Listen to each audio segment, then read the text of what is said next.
Hola a todos. Eh, Quiero compartir con ustedes esta mirada de la humanización en salud. Digamos que una mirada de un psiquiatra. ¿Quién? La mía. Soy Juan Carlos Castro Navarro, un servidor. Y el plan de esta charla va a ser que voy a empezar brevemente por los agradecimientos, que discutamos un momento sobre cómo entiendo, cómo veo y cómo quisiera que reflexionáramos de la humanización, es decir, algo de una definición, el qué es la humanización. Luego entonces pasar a que nos preguntemos por qué ejercer la humanización, para qué ejercer la humanización y finalmente cómo ejercer la humanización. Entiendo que mi charla está haciendo un reemplazo de otra conferencia, entonces pues debido precisamente, llamémoslo como a ese cambio de planes, pues entonces nos estamos haciendo un ajuste y ese ajuste pues me permitió a mí esta laxitud, pero igual les garantizo que todo lo que vamos a discutir hoy tiene que ver con el paciente de salud mental, pero con cualquier paciente que podamos atender en salud en general. Entonces vale la pena que lo veamos así, que lo veamos como una mirada general. Espero que sea de su utilidad y de su agrado.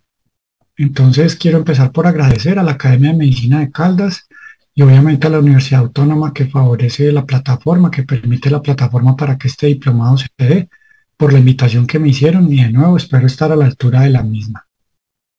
Entonces empecemos. ¿Qué es la humanización, cierto? La humanización, según el diccionario de la Academia de la Lengua, es la acción o el efecto de humanizar. Entonces, pues ahí quedamos como cortos. Entonces, si vemos qué es humanizar, nos dice que es hacerse humano, familiar, afable de alguien o de algo. Entonces, hacer humano, familiar o afable el ejercicio de la salud sería como la definición única y exclusivamente si buscamos pues el sentido etimológico o el sentido de las palabras. También dice que adicionalmente podría tratar de hacerse benigno, ¿no? Como ablandar, desenojar, suavizar, entonces lo vamos entendiendo el término, o sea que humanizar sería como suavizar las cosas. Sin embargo, si nos quedamos en una perspectiva un poco más amplia, pues de algún modo, cuando hablamos de humanizar, lo que podríamos estar implicando es como dejar de ser animal, ¿no? Acercarnos más a lo humano y entonces dejar de ser más animal. Y ahí es donde yo tengo que confesarles que no estoy muy a gusto con el concepto, no con el concepto, perdón, con el concepto sí estoy de acuerdo, con lo que no estoy muy a gusto es con el hecho de que definamos el ejercicio de la salud desde una perspectiva ética, bioética, desde una perspectiva de la calidez del trato y sobre todo de la calidad de la atención, que nos limitemos a llamarla humanizada. ¿Y por qué no estoy de acuerdo? Porque si hablamos de conductas humanas, pues el ser humano se puede destacar por hacer muchas cosas que los otros animales no hacen. Y podría poner ejemplos muy de la actualidad, pero obviamente para evitar controversias prefiero que vale la pena siempre recordarlo, que vale la pena que no se nos olvide hasta dónde puede llegar la capacidad del ser humano para la maldad.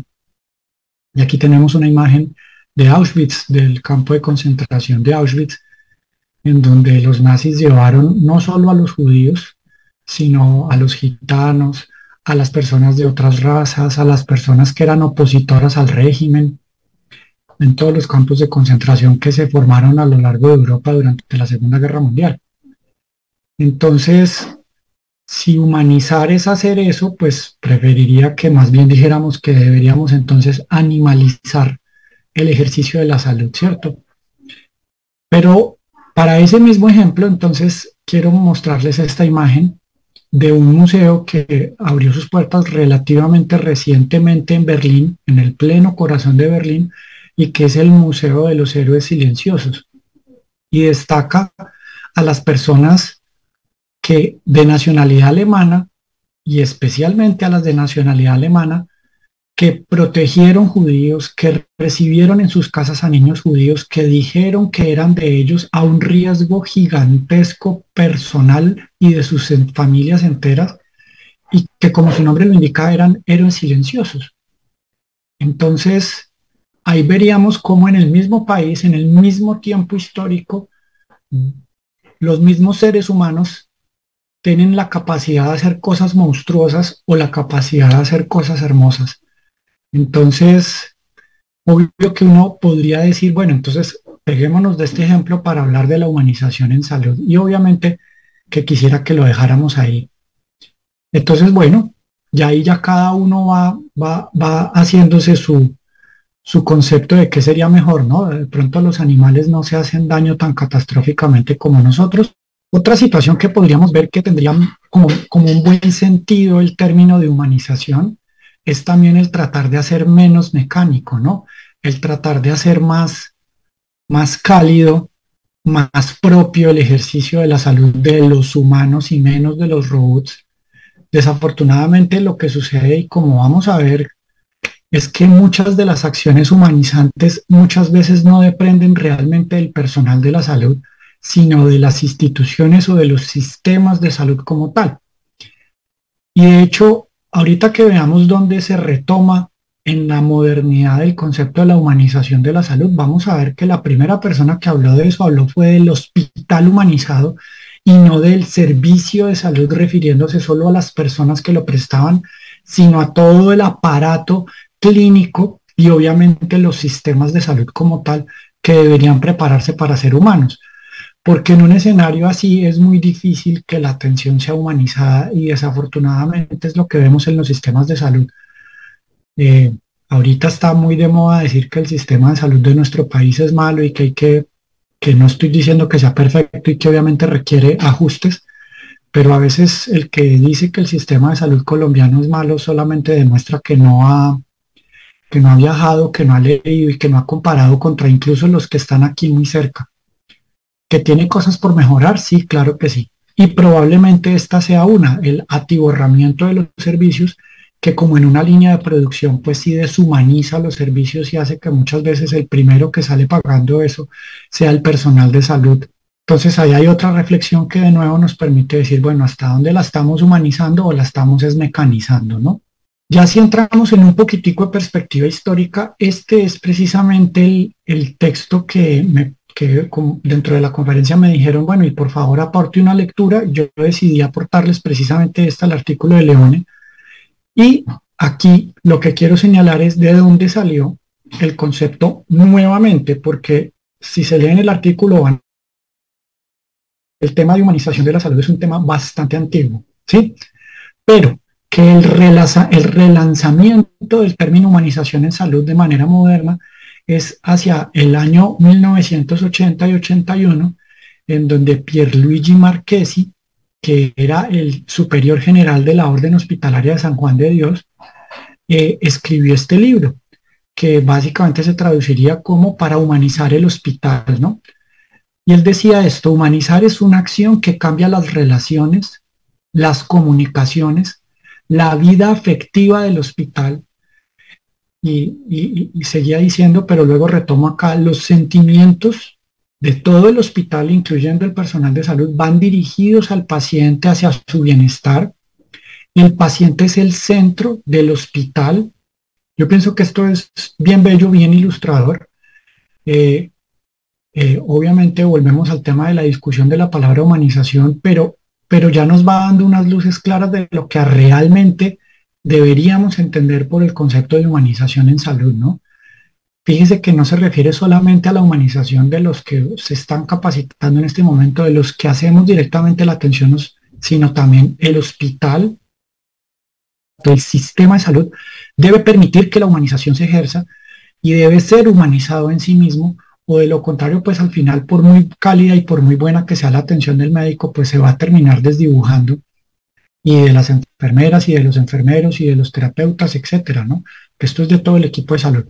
Pero si el sistema, si el hospital, si la clínica, si la IPS no tienen esto también como una meta, pues se va a perder.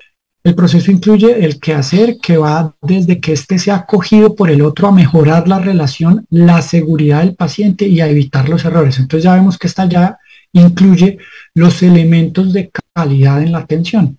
Y esto se termina de ver mucho, por ejemplo, con el proceso de acreditación, que es la máxima, como el máximo galardón al que deberían apuntar todas las instituciones prestadoras de salud en estar acreditadas. Y lo quiero leer rápidamente. Las instituciones prestadoras de servicios de salud en el proceso de planeación de la atención deben tener una política de atención humanizada que incluya criterios para el paciente y el personal. Deben tenerse en cuenta, entre otros aspectos, la privacidad. Entonces, que los consultorios estén diseñados para respetar la privacidad, que los procesos de la calidad de la historia clínica, de la seguridad del sistema de información de la historia clínica permitan esa privacidad y esa confidencialidad. Mire, por ejemplo, ahí, la definición de horarios de visita, que eso muchas veces no compete al personal de salud que directamente hace la prestación del servicio. Pero que si nosotros ya vamos diciendo, bueno, si a mí me enseñaron en ese diplomado y yo sé que en los criterios de acreditación dice que las visitas deben ser como los pacientes se sientan cómodos, que realmente se sientan beneficiados. Ah, no, que estamos en pandemia y no se pueden visitas. Bueno, entonces traigamos las tablets, traigamos los celulares con WhatsApp para las videollamadas. Fíjese que ya vamos viendo que no es solo lo que hace el médico, sino la institución en su totalidad, ¿no? El manejo de la información entregada, ahí ya tenemos mucho que ver en cómo comunicamos y eso lo vamos a ver al final en el cómo humanizar, ¿no? Acuérdense que aquí estamos en el qué sería la humanización. La administración de medicamentos en horarios articulados con el reposo de los pacientes. Ojalá eso se pudiera tener en cuenta incluso en las unidades de cuidado intensivo, ¿no es cierto? Las condiciones de silencio, de hotelería y confort. Mire que eso es más del hospital que del mismo personal de salud, aunque obviamente nosotros, pues no poner el celular con reggaetón en la estación de enfermería, ¿cierto? La infraestructura física, las condiciones locativas y tecnológicas que promuevan la atención oportuna y la reducción de las esperas. De nuevo, vemos que ahí vamos al hospital humanizado y no solo al personal de la salud humanizado, ¿no? Las estrategias de orientación y cuidado con elementos lúdicos, los elementos que permitan la diversión de los niños, si se pueden con espacios abiertos, que permitan la interacción del equipo de terapia ocupacional, pediatría, etcétera, ¿cierto? El respeto por el cuerpo del paciente fallecido, el apoyo emocional a los familiares y el desarrollo a todo el personal, no solo al personal asistencial, al personal administrativo, el personal de seguridad de los hospitales. Fíjese que ahí dice todo el personal, especialmente ojalá los gerentes, las personas de la parte administrativa que no son médicos, que no vienen de una formación de salud, tienen que tener un entrenamiento, una concepción clara de lo que es la humanización. O de lo contrario, fíjese que los criterios de acreditación no se van a dar y por ende, pues no de humanización. Entonces esta es una diapositiva que yo les invito a tener mucho en cuenta. Pasamos entonces a la siguiente pregunta. ¿Por qué humanizar mi ejercicio profesional? Pues hombre, si hasta aquí hemos venido en sintonía mental, pues la respuesta creo que es muy sencilla y es porque es lo correcto, porque es lo correcto de hacer. Pero yendo un poco más allá, yo les quiero compartir la experiencia mía con la lectura de ese libro de Fernando Savater que se llama El valor de elegir. Y un mensaje que encontré profundamente bello en ese libro es que Savater dice que el ser humano, por su propia condición, está sometido a un sinnúmero de situaciones que no puede controlar y que debe reconocer que no puede controlar. Entonces, si hablamos intencionalmente de catástrofes, pues los seres humanos no pueden controlar la presencia de un terremoto. Los seres humanos no pueden controlar la presencia de un huracán, de una inundación, etc. Esas son las calamidades que tenemos. Podemos prepararnos y nuestros estados deben estar lo mejor preparados. Entonces las normas de construcción con sismoresistencia, etcétera, etcétera, etcétera. Pero al final son cosas sobre las que no decidimos. Pero por ejemplo, la violencia, la guerra, finalmente son situaciones por las que optamos. Por ahí anda rodando el documento video de Diana Uribe invitándonos a todos a reflexionar sobre el tema de la paz, ¿cierto? Entonces yo puedo elegir apoyar la paz. Y al elegir apoyar la paz, yo estoy eligiendo positivamente no solo para mí, sino para las generaciones que vienen después de mí. Entonces Sabater dice que al final las elecciones éticas, sobre todo en lo que tiene que ver en política, porque la política le puede cambiar la calidad de vida a las personas. Y no solo la política como el ente gubernamental, sino, por ejemplo, precisamente las políticas del hospital, como si un hospital opta, elige, ahí volvemos al tema del valor de elegir, elige realmente comprometerse con la humanización del servicio, cómo empieza a impactar positivamente en la vida de las personas. Entonces, quiero dejarles esas dos respuestas, porque hay que humanizar el ejercicio profesional, porque es lo correcto, y porque cuando yo elijo las cosas sobre las que sí puedo modificar claramente el futuro, cuando yo elijo modificar a través de mi ejercicio profesional ético, mi futuro y el de los demás, yo estoy optando por un beneficio real, palpable y que puede modificar el ahora y el futuro. Entonces, humanizar es verdaderamente una elección ética. Pero viene otra pregunta interesante, ¿y para qué humanizar? Y si la respuesta del por qué es porque es lo correcto, el para qué es porque literalmente nos conviene. ¿Y en qué sentido nos conviene? Nos conviene en el que datos claros que tiene FEPASDE, que aprovecho y les recuerdo a todos los que solo tengan una póliza de responsabilidad civil, que cuando uno se afilia a FEPASDE, uno no solamente se está afiliando por una plata, por un monto, porque a veces criticamos mucho, oiga, pero no parece tanto lo que me cubre, a veces hay pólizas mucho más baratas que FEPASDE que me cubren muchos más salarios en caso de una calamidad.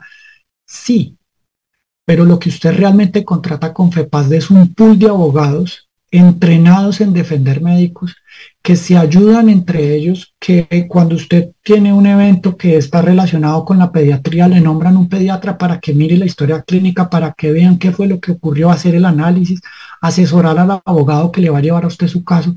Entonces lo que uno realmente paga es eso. ¿Y por qué? Porque todos sabemos que estamos en un medio en donde las demandas médicas son una realidad. Y los datos de FEPASDE son contundentes en demostrar que la inmensa mayoría de las demandas médicas, de los procesos éticos que inician ante el colegio, ante el Tribunal de Ética de los pacientes, todos arrancan más que en un error médico, en una mala interacción con el paciente. Entonces, ¿para qué humanizar mi ejercicio profesional? Porque me conviene, porque de alguna manera me ayuda a intentar controlar el riesgo médico legal. Tanto es así que FEPASDE, y ahí está el link para que lo busquen, lo descarguen. FEPASDE tiene todos sus libros gratis en la plataforma, y un libro que yo creo que es de lectura obligada para nosotros es este, que se llama El Decálogo para un ejercicio médico responsable, ético y seguro. Y a través de 10 casos en donde un médico y un abogado analizan la historia de casos reales, de demandas reales, obviamente un poco tergiversadas para respetar pues tanto los pacientes como los médicos que estuvieron relacionados con esos casos, pero son historias reales. Y entonces dentro del decálogo vamos a ver cuántas de esas acciones están humanizadas. Primero, nunca deje de estudiar. Si usted no tiene una buena calidad técnica, usted no va a brindar una buena atención humanizada. Usted tiene que ser el mejor médico posible, estar actualizado, mantenerse al día. Olvídese del reloj, complicado. Si vieron la foto que les puse del servicio de urgencias, precisamente esa es una de las cosas en donde el atiborramiento y el poco personal de salud que contratan muchas veces las instituciones, pues hace que se deshumanice la atención. Pero eso nunca nos va a defender a nosotros, es decir, nunca vamos a poder decir, no, es que esa noche había muchos pacientes. Hay que tratar de dedicarle a cada paciente el tiempo que nosotros más podamos. Y ahí hay que ser sabios en hacer un triage mental y decir, este está más grave, este está un poco menos grave, venga, yo me trato de apoyar y pedir ayuda si es necesario. Siempre cuando yo daba el seminario de urgencias de psiquiatría a los internos, siempre les decía, a un rural usted va literalmente ahí sí a ser amigos, no vaya a ser las del famoso personaje ese que alguna vez en un reality de esos dijo, yo aquí no vengo a ser amigos, ¿no? en el rural y en todo lado llegue a tratar bien, a hacer buenos amigos, a apoyar a sus compañeros, porque hoy por ti, mañana por mí, ¿no? Si a mí me apoyan en un turno, es posible que el día que yo llame y diga, venga, me pueden ayudar, seguramente lo vayan a hacer. El tercero es el más claro, desarrolle una buena relación con su paciente. Si usted no desarrolla una buena relación con su paciente y con sus familiares, lo más seguro es que usted va a terminar en un proceso como mínimo ético y si no penal. Entonces tenga cuidado con esto. Humanice su atención, es el que nos invita a ese tercero. Cumpla con el consentimiento informado. Una situación fundamental de la autonomía es respetar, perdón, una situación fundamental de la humanización es respetar la autonomía y uno de los elementos que permite respetar la autonomía es el consentimiento informado, no el papel, ¿no? El papel es fácil de firmar, es el proceso por el que usted ilustra al paciente para que tome la mejor de las decisiones. Yo siempre coloco este caso. Piensen ustedes en una persona que no tenga ningún grado educativo, que lo remiten de un municipio a una clínica de tercer nivel, el cirujano baja, el señor tiene un dolor abdominal, le hacen la ecografía, es altamente sugestiva de una apendicitis, el cirujano le brinda la información al paciente en los términos que él cree que se va a dar a entender, y el paciente dice, ah, bueno, muchas gracias, pero yo me quiero ir porque yo no me voy a dejar echar cuchillo, yo me dejo dar medicamentos, pero yo cuchillo no me dejo echar. Y entonces a veces nos ponemos en la obstinación de que es que este señor es obstinado y cuando el obstinado está haciendo es uno, no, hay que saber llegar para que la persona de verdad verifique el conocimiento y que pueda tomar una decisión verdaderamente informada. Eso es respetar autonomía y al respetar autonomía estamos haciendo un ejercicio humanizado en donde vemos al otro por lo que es. Permanezca al lado de su paciente, de nuevo ahí muy el tema del tiempo, admita sus limitaciones, proceda con prudencia, actúe con coherencia, registre todos los sucesos en la historia clínica, llevar buenas historias clínicas, de nuevo otra vez el tiempo, entonces a veces tenemos que pasar más en el computador que con el paciente, cada vez más. Hace un tiempo ya estuve participando en un proceso de selección de un sistema de información de historias clínicas para una IPS. Y dentro de los participantes había uno que ofrecía ya las historias dictadas, ¿no? Donde con un programa muy avanzado para reconocimiento de voz, incluso para ir grabando casi que la totalidad del encuentro, que en psiquiatría sería fundamental para también la versión del paciente, y lo transcribía a la historia clínica inmediatamente, pero pues el costo obviamente era en ese momento imposible, pero tal vez en algún momento esa tecnología cada vez se vaya haciendo más barata y nos facilita tener buenos registros de historia clínica, pero estar al lado del paciente y humanizar la atención otra vez. Informe la ocurrencia de todos los eventos adversos. Entonces, ¿para qué humanizar mi ejercicio profesional? Porque me conviene. Ahora viene la última pregunta, ¿no? Entonces, ¿cómo humanizo mi ejercicio profesional? Este que es un texto bien interesante escrito por un psiquiatra precisamente, que decía, llegaba como a esta conclusión, y es que el tema es que la humanización, uno puede hacer el diplomado y puede llenar la cabeza de ideas y puede empezar a generar gestión del cambio en las personas, pero el tema es que yo ahí solamente voy a enseñar un conocimiento o puedo lograr que la persona tenga alguna habilidad. Pero para una medicina humanizada, uno tiene que tener el tema del carácter y del temperamento, y los que se acuerdan de psiquiatría, esos son los dos componentes de la personalidad. La personalidad no es estática, como a veces nos llenamos de la idea, obvio que después de los 21 años tiende a solidificarse y es un poco más difícil cambiar, pero nunca es imposible cambiar. El tema es que la humanización no es un tema solamente cognitivo y de habilidades. El tema es que detrás de la humanización está también mi estructura de personalidad, es decir, mi temperamento y mi carácter. Y ahí es donde uno tiene que hacer esfuerzos grandes para que precisamente el carácter, que es la manera en la que yo pienso la vida, me ayude a moldear el temperamento, que es la manera en la que yo siento la vida, para que mi ejercicio sea humanizado. Ahí el mensaje es como desesperanzador, pero yo antes quiero ponérselos como esperanzador, pero comprendiendo que es un tema que no es solo de capacitación, es un tema en donde definitivamente uno tiene que hacer un esfuerzo profundo y significativo. Si por mis esquemas de comunicación yo soy muy dado de pronto a la hostilidad o al regaño o al sermonear, eso lo tengo que ir cambiando y mejorarme constantemente, porque a todos todos nos llega el paciente que nos tensa, a todos nos llega la situación que nos pone al borde, y ahí es donde más hay que acordarnos de ir moldeando esa estructura de la personalidad. Ahora, obviamente que para no dejárselos ahí en abstracto, pues quisiera ponerles algunos ejemplos. Y es claro que los seres humanos aprendemos por el moldeado, ¿cierto? El aprendizaje vicariante, que es lo que pretende mostrarles la imagen. Entonces, ¿qué modelos podríamos utilizar? Bueno, obviamente este señor es uno. Este es el de verdad, no el de la película. La vida del hombre es igual de interesante. La película transmite cosas muy interesantes sobre la vida de él, algunas críticas. Y por supuesto yo no les estoy diciendo que tienen que ponerse una nariz roja para ir a atender a los pacientes, pero lo que sí les quiero decir es que el corazón y la humanidad de este señor es una cosa que yo sé que nadie discute. Entonces ahí está nadie más y nada menos que el doctor Hunter Adams, más conocido como Pat Adams. Todavía está vivo. Vale la pena que revisemos su vida y que miremos qué ejemplos de su ejercicio nosotros podríamos traer a nuestro ejercicio profesional. Yo no puedo dejar de mencionar a esta señora. Ahí está ella con su lamparita, y por eso el símbolo de la enfermería es una lamparita, precisamente por ella, que es nadie más y nada menos que Florence Nightingale. Y ella es una pionera de la humanización, y en un momento en donde la atención era bastante deshumanizada. Entonces también ver los ejemplos de la historia de vida de ella nos puede ilustrar. Y el siguiente yo sé que les va a parecer raro, pero escogí esta imagen porque el hombre intencionalmente está de espalda. Esta es de una película muy famosa, que es de la película Ben-Hur, y pretende rescatar o recrear, perdón, el sermón de la montaña. Yo les garantizo que no soy pastor, no, eh, crecí en una cultura católica, obviamente como todo el mundo, pero les garantizo que no les vengo a dar aquí ninguna reflexión de tipo religioso, aunque ya cada quien lo introyectará como quiera.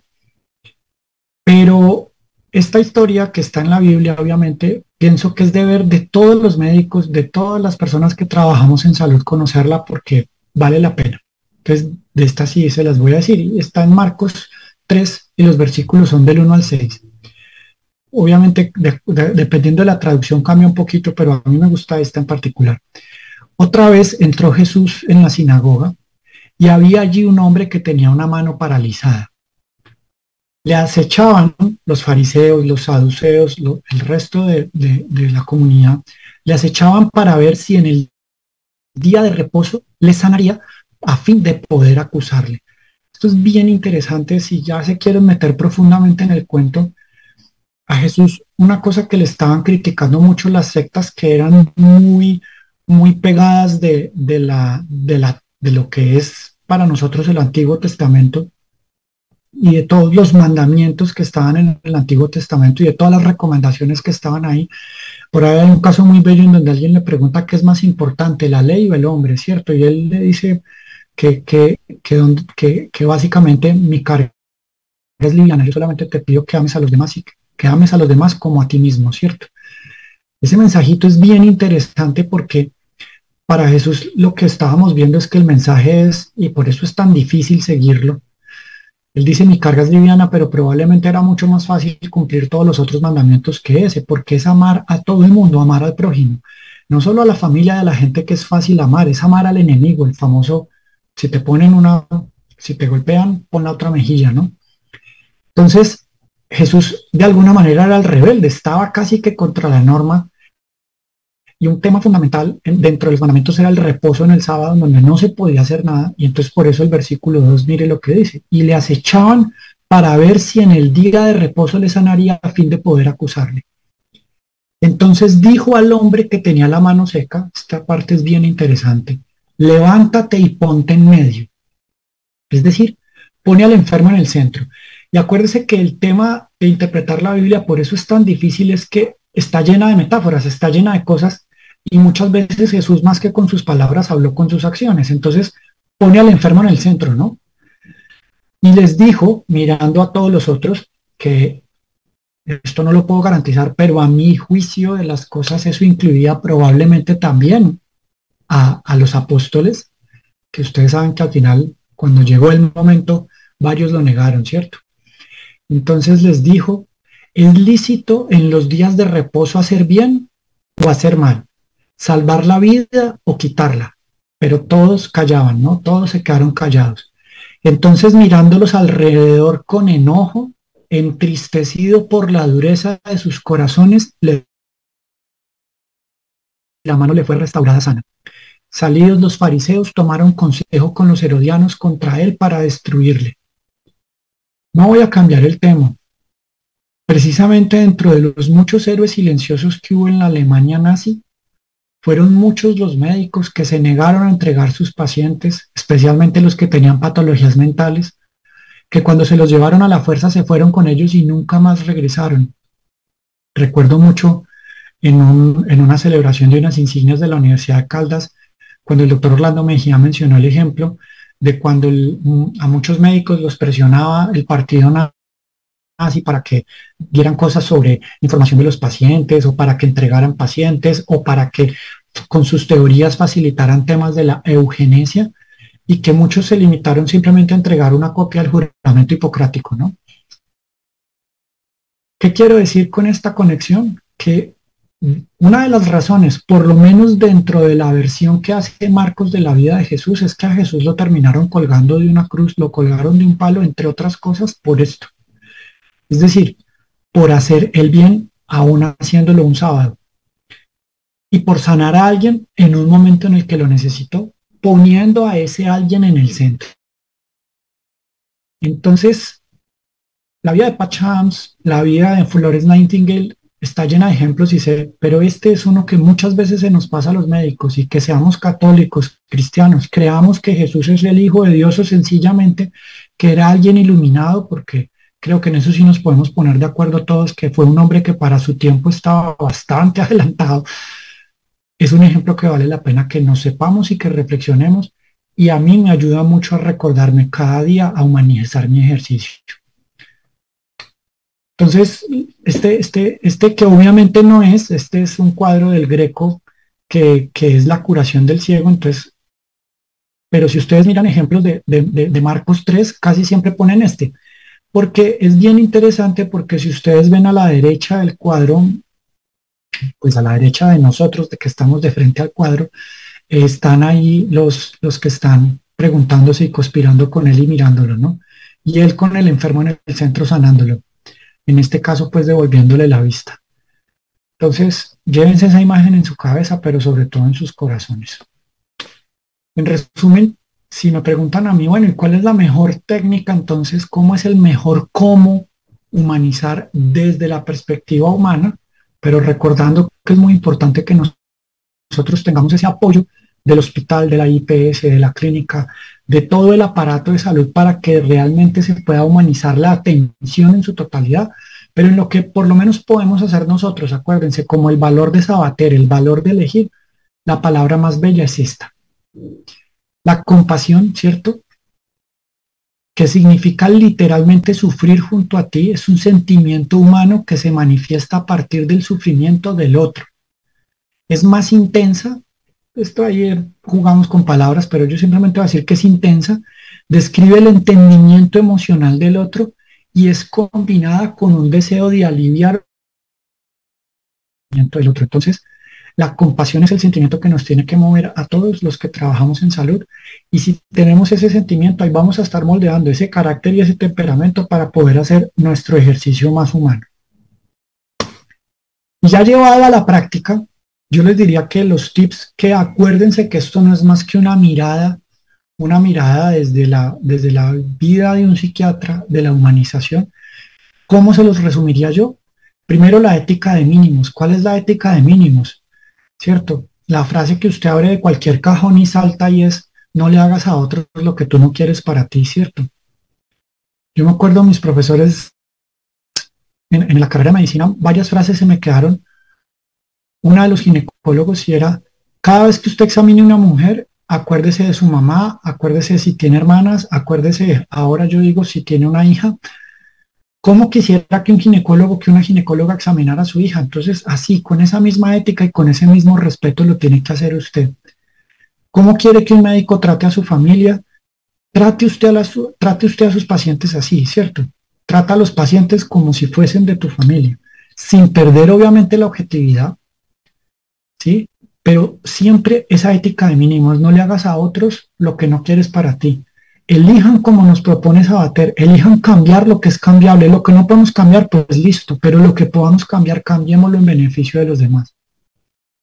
Y estas claves que son el manejo de la contratransferencia, las técnicas de entrevista, la comunicación asertiva en situaciones límite y el entrenamiento en dar malas noticias. Entonces, ¿yo qué me permito? Hay un canal de YouTube que quedó desde la época en la que por la Universidad de Caldas, cuando yo era docente, tuvimos que subir las clases a plataformas de este tipo para poder ayudar. Y finalmente, como casi todo lo que se subió en la pandemia ahí se quedó, con el tiempo obviamente sé que se desactualizará. Digamos que muchas de estas cosas tienen la ventaja de que son difíciles de desactualizarse porque la mayoría no se hablaba de medicamentos. Pero si ustedes buscan Juan Carlos Castro Navarro en YouTube y buscan esta lista que se llama para estudiantes de semiología psiquiátrica, entonces ahí van a encontrar el semio entrevista 1, semio entrevista 2, y ahí van a encontrar de cómo hacer mi ejercicio más humanizado. Si buscan la lista de estudiantes de terapéutica, ahí van a encontrar el de asertividad y el seminario de dar malas noticias. Y si buscan el de urgencias en psiquiatría, en el de urgencias en psiquiatría está la intervención del paciente en emergencia comportamental. Y como van a ver, es precisamente tratando de humanizar una de las situaciones más difíciles que tiene la humanización, uno de los retos más grandes, que es la emergencia comportamental. Cómo hacer un proceso de inmovilización, pero hacerlo humanamente y respetando todos los principios éticos que una situación tan delicada como esa demanda. Entonces ahí la invitación es, para no prolongar, porque si no, pues si nos pusiéramos a hablar de cada uno de esos tips, pues esta sería un seminario bastante largo, pero cada uno de esos seminarios les va a permitir mejorar con técnica y con conocimiento aquello que ya vamos a tener que reforzar de nuestro carácter y nuestro temperamento para ejercer mejor la humanización. Quiero cerrar con esta frase precisamente de Sabater, que dice así: después de tantos años estudiando la ética, he llegado a la conclusión de que toda ella se resume en tres virtudes: coraje para vivir, generosidad para convivir y prudencia para sobrevivir. Elijan el camino que es el correcto, con esa generosidad para con el paciente, para con el prójimo, haciendo el enfermo el centro de nuestra quehacer, y así va a ser muy humanizado. Muchísimas gracias.